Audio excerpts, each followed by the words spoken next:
Kajol, thank you so much for coming on the show. My pleasure, entirely. And very cliched, but as this is a mummy show, I'm going to get straight to the mummy points. What is motherhood to you and how has it changed you? I think I'm one of those few people probably in this generation who's always wanted to be a mother. I was 8 years old when I told my mom first that I wanted to be a mother and I wanted to adopt a child. And she said, why don't you wait for another 2 years till you're 12? Maybe at 12 you can. Then at 12 she told me, no baby, I think you'll have to wait till you're 18 at least. And then at 18 I only told her, like, forget it, I'm not having a baby till I'm ready for it.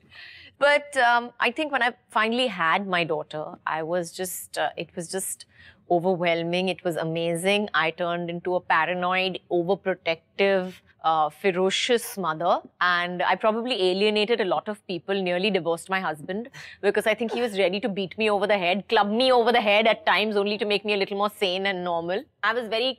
Like sanitizer 10 times hand a day. sanitizer, wash your hands and don't enter the house only without a bath.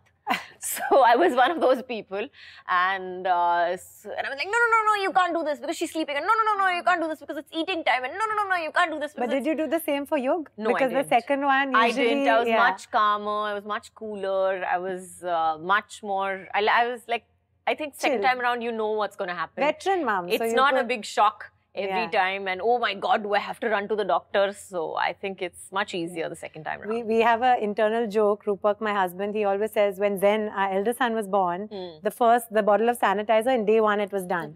With Kai, our younger one, that bottle lasted honestly, you 6 months? It's still there. 1 year. He's 3 now, the bottle is still there. So not that we love any less, it's as much, but you're just more like, you know, relaxed. So yeah. What were you like as a kid? I was a brat. I was a violent kid. And I was not very easily controlled, let me put it that way. So as a grown-up, I haven't changed that much. But to be honest, what I liked about myself as a child was that I had a great time. Yeah. You know, I remember my childhood and I absolutely had a blast. From my mum taking us to Lonavala, and I used to live with my cousins. So there were like us 6 girls and my mum, and she used to handle us 6 of us like Hitler. Wow. She was superb. Nobody could like put one step out of line with her. Really? She was brilliant. Do you think that you have imbibed a bit of her parenting? Definitely. Like, do you do the same? Definitely. Are you like a Hitler? Huh? I would like to call myself a benevolent dictator. Okay.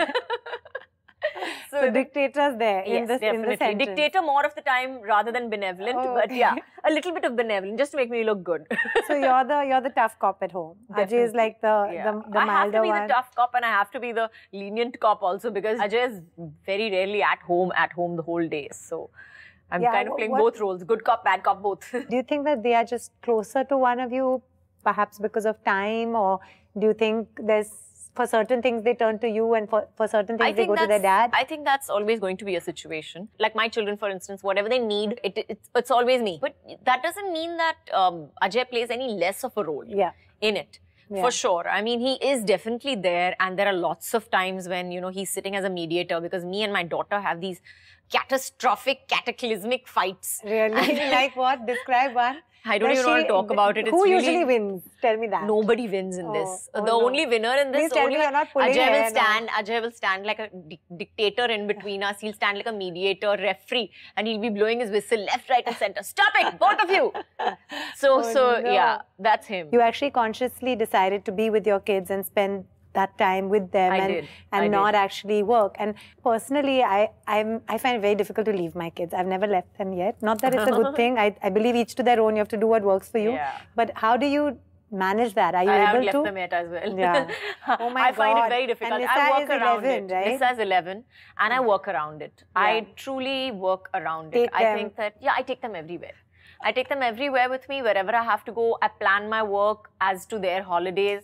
There are times that I cannot be at home and I cannot adjust, and that is also okay. Yeah. I mean, I'm not Is it okay for you? Because what I find is that the kids are okay, but it's I miss them like mad. I don't sleep well. I have issues. I'm very paranoid. I'm very like, acha, kaam jaldi khatam karo, jaldi khatam karo. If I can take an earlier flight, I want to take an earlier flight and get home. So I'm definitely like that. But I think I've calmed down a little bit now also. So I'm good. Yeah. And I think I'm in a nice space. As they grow, and you know, you've got infrastructure, help that you can... Most important. I don't think that I would have had to...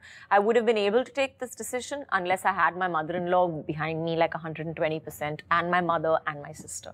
All three of them for that matter. They really like stood behind me like pillars, literally. Do you have any views on the whole working mom, stay home mom thing? Like, you've managed to balance it well. I have managed to balance it well because I made a conscious decision and I made a conscious choice. Yeah. I did. I believe, this is my personal belief, of course.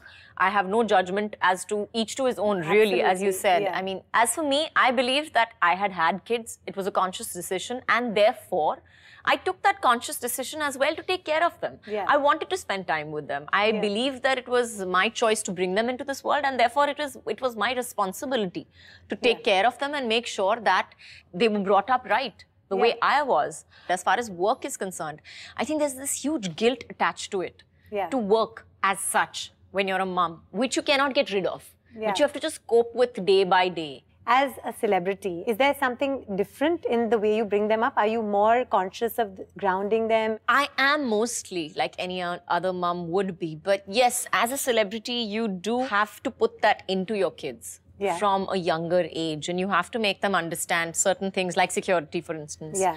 I know for a fact that my daughter, once I was traveling to Jaipur, and you know, it just so happened that I think the photographers got wind of the fact that we were coming to Jaipur at that point of time, and they just thronged the airport. So there was something like 50, 60 people standing over there, and she was 4 years old. And she was petrified. She got like, they were like all over, and it was just one of those days when we hadn't traveled with security. And she was frightened. I just told her, Nissa, just stand behind me, just hold my hand and just walk. Put your head down and just walk behind me, baby. Don't worry. Nobody is going to touch you also over here, nothing. So I just took her behind me like this, and I just walked ahead, and we got into the car or whatever, but she was shaking by the time it was over. I felt like we had failed as parents by you know, exposing her to this. So I've given her, you know, I always travel with security. I make it a point that wherever I'm going, she knows these are the rules to follow. You will not do this, you will not do that. There are 20 things you have to be in my line of sight. So they're very aware. Stand next to me. Like, they're very aware that they, and I think that is necessary as our children. Yeah. So Kajol, one tip for all the mummies out there who, of course, worship you and think you're a super mummy, which you are. So anything? Well, I'm a super mom, and so are you, and so is every mother out there. I think that the one tip that I would say for all the people who are not mothers is that every mother is a superhero. We do and perform miracles every day that we do not talk about, that if anybody else had to do, they would have, wanted to put up a hoarding of themselves with.